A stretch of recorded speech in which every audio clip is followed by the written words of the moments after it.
Ghost of Spirit Bear by Ben Mikaelsen, Chapter 2. Cole carried his bowling ball awkwardly from the store and followed Peter. He felt shame each time Peter stumbled. It was no wonder that Mr. and Mrs. Driscoll still thought of him as some kind of monster. Peter didn't slow until they reached an old abandoned apartment building on a back street. Condemned and keep out notices hung on the outside walls. "This is our mountain," Peter declared, entering between the front doors that hung broken and twisted. "The signs say, 'Keep out,'" Cole said, following reluctantly. "That's just for people without bowling balls," Peter said with a laugh. "What if we get caught? That could get me in big trouble with Garvey." "Caught for what?" Peter said as he crossed the lobby to the stairwell. "Carrying bowling balls into an old building? We're not robbers or terrorists." "No, we're crazy." "Better crazy than lazy," Peter said. He glanced down into the dark basement. "I wonder what's down there." "I'm not finding out," Cole said. "Maybe some other day," Peter said, starting up the stairwell. "How many floors are there?" Cole asked, adjusting the heavy ball in his good arm. "I counted 10 from the outside," Peter said, leading the way. As they climbed the dark and musty stairwell, eerie shadows like ghosts fell on the walls. Finally, sweating, they reached the top landing. It was covered with broken glass. Cole glanced back down the stairs.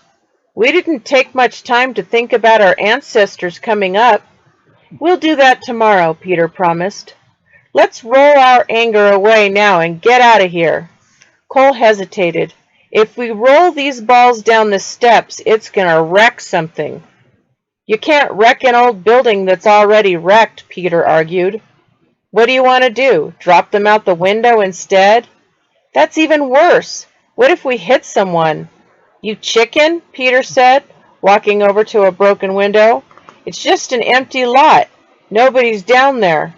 "Man, the balls will be going about 1,000,000 miles an hour when they hit." "That's the cool part," Peter grinned. With a grunt, he hefted the ball out the window. Cole ran to Peter's side in time to see the ball hit the ground with a dull thud. "It actually bounced," Peter laughed. "Your turn."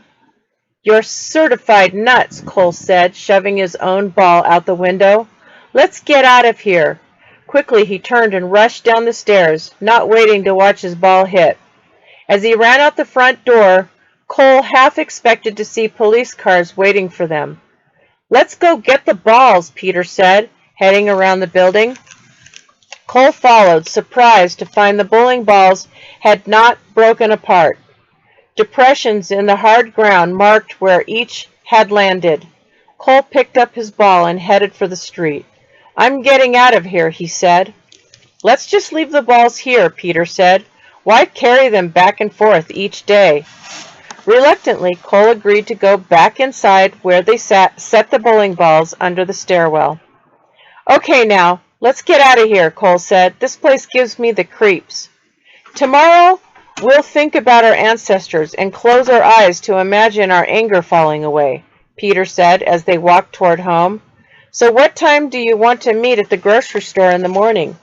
"School starts at 8, so maybe about 7. Will that be okay with your dad?" "Nothing's okay with him." Suddenly, Peter pointed. "Hey, look!"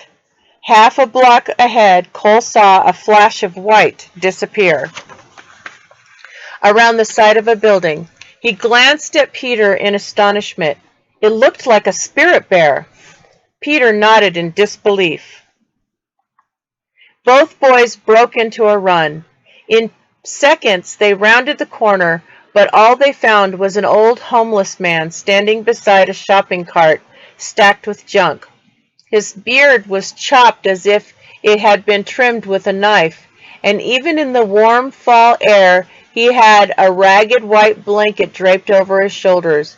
As they watched, the old bum pulled out a piece of wood and began whittling. Suddenly, he glanced up and caught them staring. Quickly, Cole and Peter retreated around the corner, then stopped and broke up laughing. Geez, it was just some tramp with a white blanket, Peter chuckled. How could we have thought it was a spirit bear? Being in Alaska froze our brains. I better get home, Peter said. I'll see you in the morning. He hesitated. Hey, Cole, what? It's fun being your friend. Later, when his mother got home from work, Cole told her about his plan to sit in the freezer each morning. The lady said we could try it and see if it works. She looked at him dubiously. Can't you get rid of your anger without sitting in a freezer? How do other people do it? Lots of people don't. She hesitated as if struggling with her own thoughts. Just make sure you're no trouble to anyone. It'll be okay, Cole assured her. Seeing the doubt in her eyes, he decided not to tell her yet about dropping bowling balls out of an abandoned building. She'd really have kittens over that one. He changed the subject. Where does Dad live now? Across town, closer to his job. She took a broom out of the closet, avoiding Cole's gaze. Why? Cole struggled. Just wondering. He never even came to the airport to say goodbye when I left. Is he still mad at me? I have no idea what your father thinks anymore, she said, slamming the closet door. Is the divorce final? It's been final for months now, she said, starting to sweep. I won't stop you from seeing your father if that's what you want, but I don't want to see him myself. He's no longer the man I married 20 years ago. None of us are what we used to be, Cole said, following his mother as she moved through the house, cleaning. Each room flooded Cole's mind with memories and emotions. The laundry room was where his father had turned the belt around and hit him with the buckle end for the first time, but it was also where they once played hide and seek. His mother finally set down the broom. Are you hungry? She asked. You look like a scarecrow. You'd have trouble getting wet in a shower. It wasn't like we didn't have plenty to eat on the island, Cole explained. Eating just wasn't important. Maybe I need to go to an island, she joked, patting her hips. Why don't I fix us a couple of hot dogs? Cole walked ahead of her back into the kitchen. Let me. I want to show you something. Curious, she agreed. Cole did not speak until the hot dogs had finished boiling. As he took them out of the water, he explained, all of his life is like these hot dogs. If we cook them simply to stay alive, then that is what happens. If we eat them special and share them, they become a celebration and a feast. Did Garvey teach you that? Cole nodded, sprinkling each dog with cheese and garnishing them with diced tomatoes and peppers. As an afterthought, he lit a candle on the table. His mother took a bite and chewed with a smile. For the first time Cole could remember, he saw pride and respect in her eyes. You really did change on the island, didn't you? She said. Yes, I did. But I don't want you to believe me because I say so. I want you to believe me because now my actions prove it. You're my son, she said quietly. I believe you because I love you. Cole had never liked being touched, but he leaned over and hugged his mother hard. Cole awoke before his alarm sounded the next morning. After a quick breakfast, he headed out. At the grocery store, he met Peter coming from the opposite direction. Must have been okay with your dad, Cole said. He acted like I was trying to do something wrong. He's probably just mad at me. It's more than that, Peter answered. What do you mean? Even before you beat me up, he used to blame me for everything. I never did anything right. Now I really don't make him happy. Why is that? 'Cause now I can't do anything right. You do a lot of things right, Cole said as they entered the grocery store.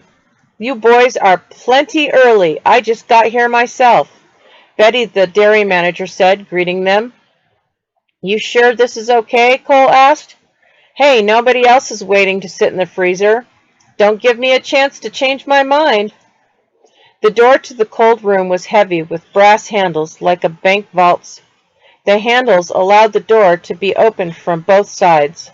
Cole and Peter sat on the plastic chairs, crowded between pallets of shrimp and frozen strawberries. Cole closed his eyes and tried to pretend he was soaking in a cold pond. He peeked and caught Peter peeking back. Breathing in deeply, Cole closed his eyes again and imagined icy water. The freezer felt good on his skin. He pretended his mind was a calm pond with no waves, but no matter how hard he tried, thoughts of his father left ripples. 15 minutes later, Cole stood stiffly, walked to the door, and pulled on the big brass handle to let himself out. He guessed that Peter would stay a little longer to prove that leaving was his idea. That was what he had often done in Alaska. He would eat an hour after Cole to prove he wasn't hungry when he was really starved, or he would stay up late reading and fighting sleep with the lanterns on to prove he wasn't tired after a long hike. More than once Cole had taken a book from Peter's hand and turned off the lantern when he'd found his friend asleep. Cole waited outside the freezer until the big door swung open, and Peter came out shivering. "We must really be happy now," Peter said. "That was tropical compared to the pond," Cole joked. "I almost got heat stroke." "Yeah," Peter said, rubbing his red arms. "This is sunburn. I was sweating the whole time." "Thanks," Cole called to Betty as they left. "We'll see you tomorrow." "Okay," she answered with a wave. "I hope you two have a happy day.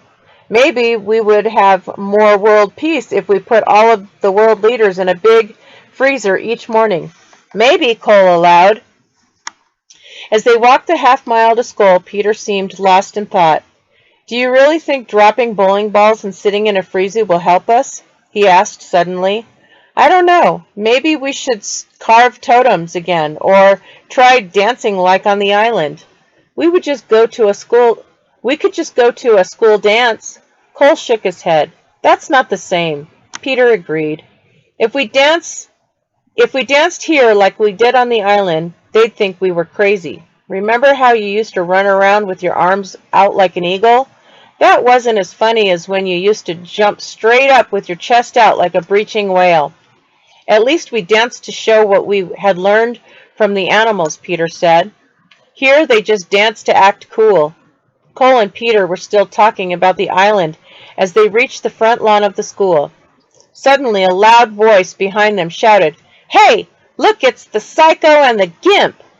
Cole turned as a gang of 5 boys approached. He recognized several of them. "They were the ones who hassled me yesterday," Peter whispered. Keith, the one leading the rest, was a big kid.